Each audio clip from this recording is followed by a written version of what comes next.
Na verdade, ele vai falar primeiro do ministro Alexandre de Moraes, porque ele autorizou nesta terça a visita do conselheiro para relações com o Brasil nos Estados Unidos, o Darren Beattie, a visitar o presidente Jair Bolsonaro, o ex-presidente, lá na Papudinha, aqui em Brasília. Né? O ministro liberou ainda a ida de um intérprete para esse encontro. O pedido foi feito pela defesa do Bolsonaro na terça, e nesse documento, o advogado Paulo da Cunha Bueno solicitou que o encontro com o ex-presidente pudesse ser realizado na próxima semana, em dias excepcionais, por conta do curto período do Beattie aqui em Brasília. Esse Darren Beattie é crítico do governo Lula e do Alexandre de Moraes. Ele já chamou o ministro de principal arquiteto do complexo de censura e perseguição contra Bolsonaro, além de ser próximo do ex-deputado Eduardo Bolsonaro, que agradeceu a ele após a imposição das sanções à Lei Magnitsky sobre Moraes.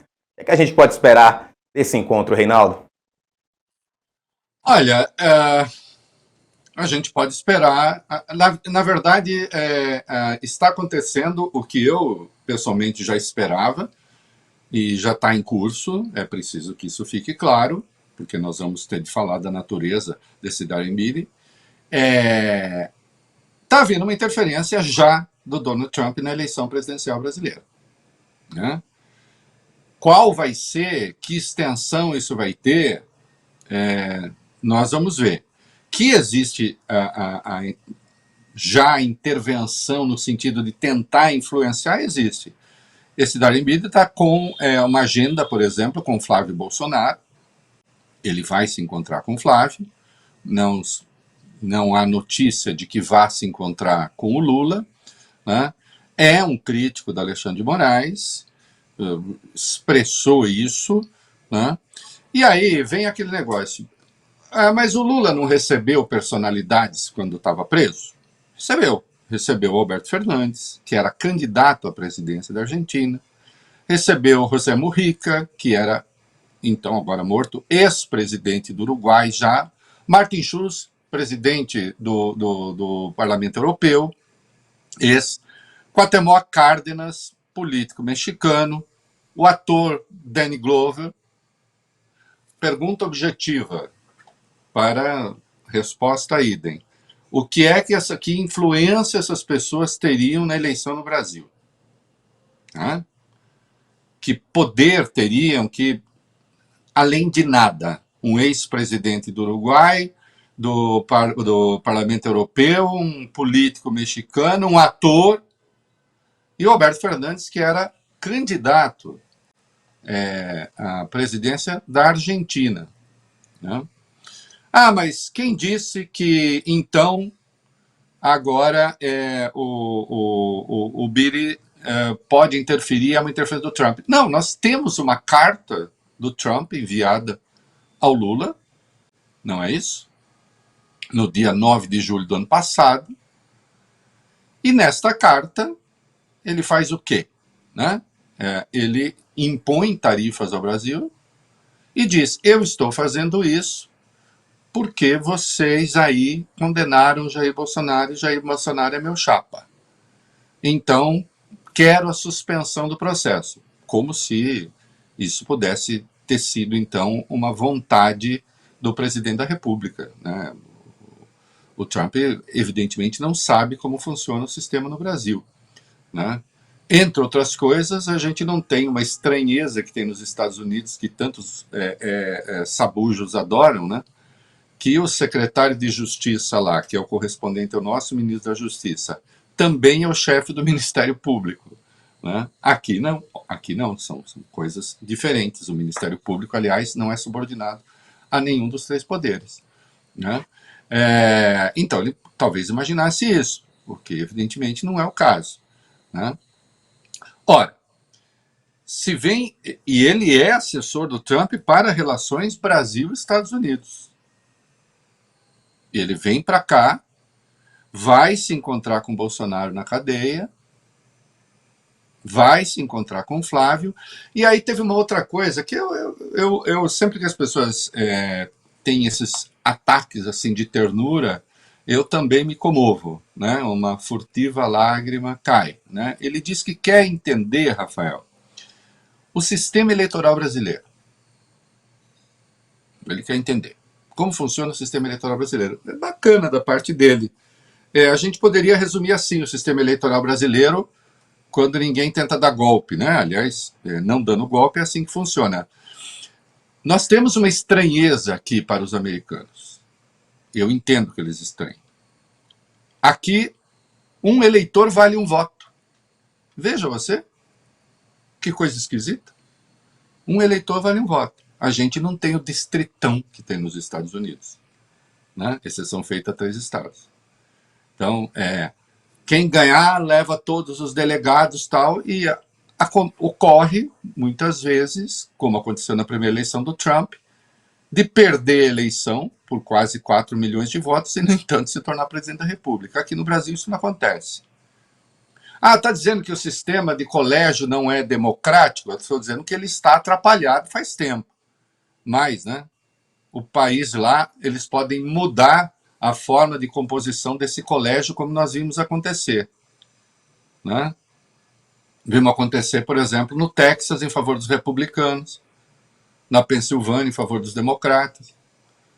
Então aqui, o Biri, atenção, alô Biri, aqui no Brasil, um homem, um humano, um eleitor vale um voto. Eu sei que você estranha isso, né?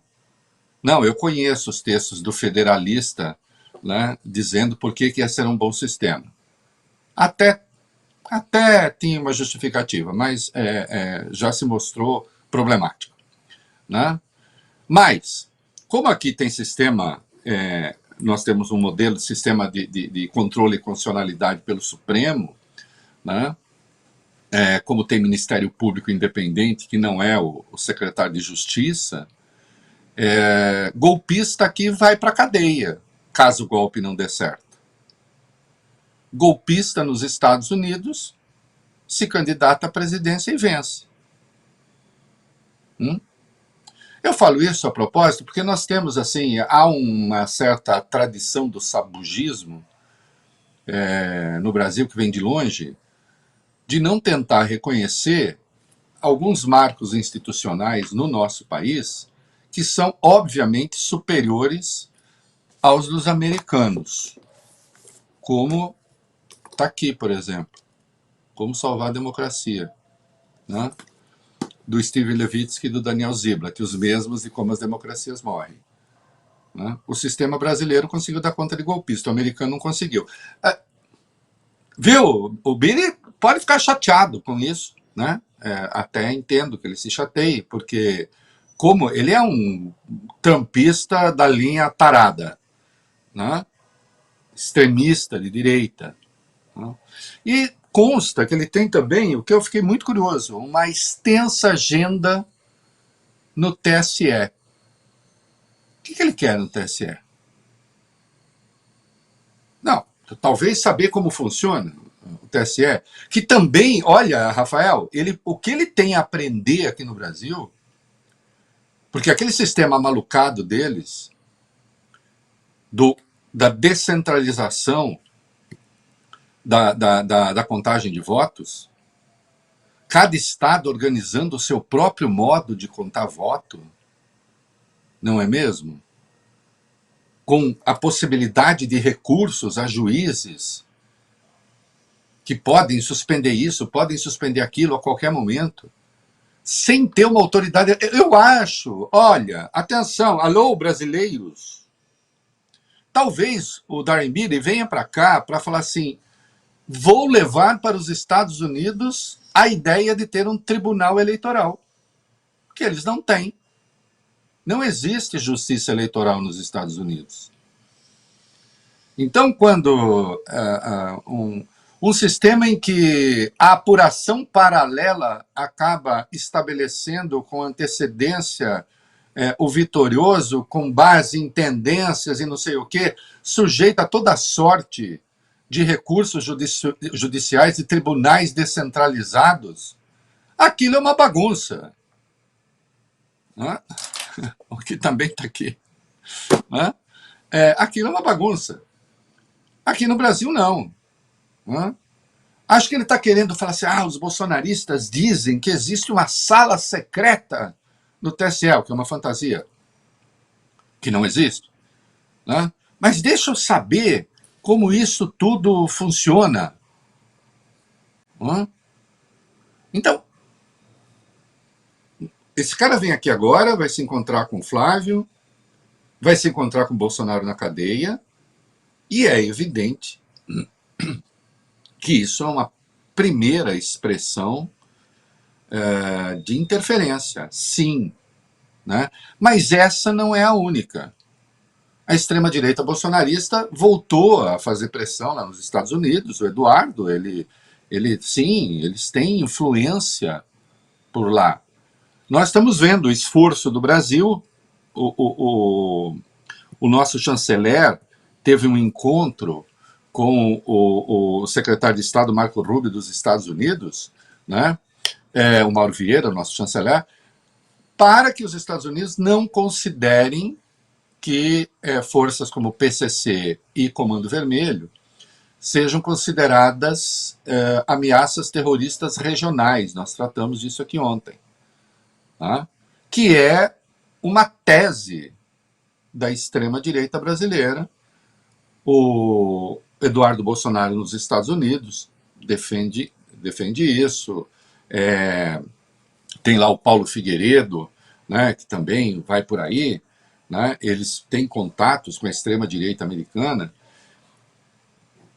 não se dando conta, ou se dando contra, isso abre, evidentemente, o caminho para uma intervenção, até militar americana. Ah, isso é delírio. Querido, hoje no mundo nada mais é delírio. Nada mais é delírio. Alguém apostava, e procurem, se alguém achar algum elogio meu ao Nicolás Maduro, ou ao antecessor dele, Hugo Chávez, eu paro de falar, de escrever, de tudo. Nunca. Né? Um tirano vagabundo. Agora, alguém imaginava que os Estados Unidos fossem sequestrar um presidente, por mais detestável que ele fosse, para ser julgado nos Estados Unidos, com base em ilações que agora se mostram sem provas? Ele podia ser asqueroso, e mas não a acusação feita. Então não tem essa, não, isto seria impossível. Não, não seria impossível. Não seria impossível. Tá? E, obviamente, o PCC e o Comando Vermelho não são organizações terroristas. Considerá-las organizações terroristas significa expor o país a sanções, as mais variadas, tá? Com base no fundamento de que vocês ameaçam a nossa segurança. Que é o único caminho que o Trump tem, inclusive, para invadir países, é bom que se saiba, sem precisar declarar guerra. A guerra, até agora, ao Irã, não teve a chancela do Congresso americano, porque, em tese, não há guerra. Ora, veja você. Na verdade, o Trump estaria apenas reagindo a uma ameaça do Irã. Qual ameaça? Que ameaça o Irã fez aos Estados Unidos? Né? Nem mesmo o programa nuclear, a justificativa é verdadeira, porque está muito longe de conseguir enriquecimento do urânio para fazer a bomba. Os mísseis intercontinentais, muito longe de conseguir. Mas, não, eles ameaçam a nossa segurança. Então, se PCC e Comando Vermelho forem considerados ameaças regionais, ainda que regionais o quê? Região sob influência dos Estados Unidos, claro, é o mundo, mas eles estão nas Américas. Né? Então, você tem já um conjunto de coisas que apontam para isso. Né? O Brasil vem conversando com os Estados Unidos, o Lula teria uma agenda com o Trump agora, está sendo conversada em março, né, para um encontro, inclusive que se vai falar de combate ao crime organizado. Né? Agora, evidentemente, a vinda do Darren Meade para se encontrar com o Bolsonaro, para se encontrar com o Flávio, e claramente para discutir questão eleitoral.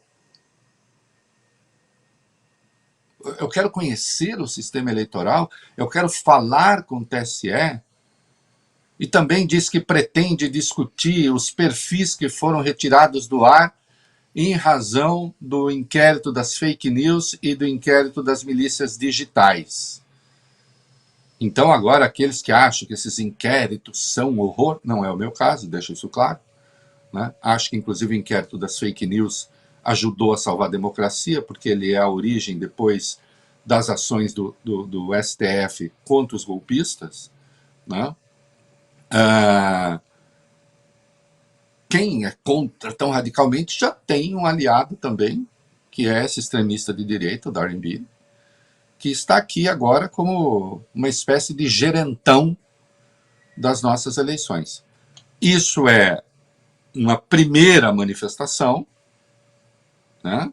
Isso é uma primeira manifestação. Certamente haverá outras. Vamos ver o que nasce da conversa, o que vem da conversa do Lula com o Donald Trump, caso realmente aconteça, e qual será a agenda. A interferência já existe agora. Não é um assessor neutro, não é alguém que venha do Departamento de Estado conversar, e aí, como é que são as coisas, deixa eu falar com o Brasil, com todas as autoridades e tal. Não é isso. Claramente ele vem para se encontrar com a maior expressão da oposição no Brasil, que é o Jair Bolsonaro, que está preso. Mas por que o Alexandre autorizou? Bom, o que o Alexandre... inclusive com base no histórico, Lula recebeu pessoas, não é proibido receber pessoas na cadeia, desde que as condições de segurança sejam garantidas. O que é que o Alexandre alegaria? Não, eu não vou receber um cara que defendeu a lei Magnitsky para mim? Imagina. Alexandre toma decisão pessoal, não sei o quê. Eu não vou receber um cara que defendeu a suspensão dos vistos para 8 ministros do Supremo. Né? Também não... Né? Com base no histórico. E não há ilegalidade em receber as pessoas. Né? Desde que, insisto, garantidas as condições de segurança, etc. O Alexandre teria de alegar risco de interferência estrangeira na eleição. Não tem nem o caminho para isso, né? A regulação legal para isso. Então, não tinha como, tinha que autorizar. Né? Agora, estamos diante de uma situação de fato. Os Estados Unidos já estão interferindo nas eleições aqui. Agora é uma questão de grau. A linha já foi atravessada. Agora é uma questão de grau, vamos ver. E é claro que o governo brasileiro tentará, de algum modo, acompanhar e reagir. Né? Agora, a interferência existe já, agora. É isso.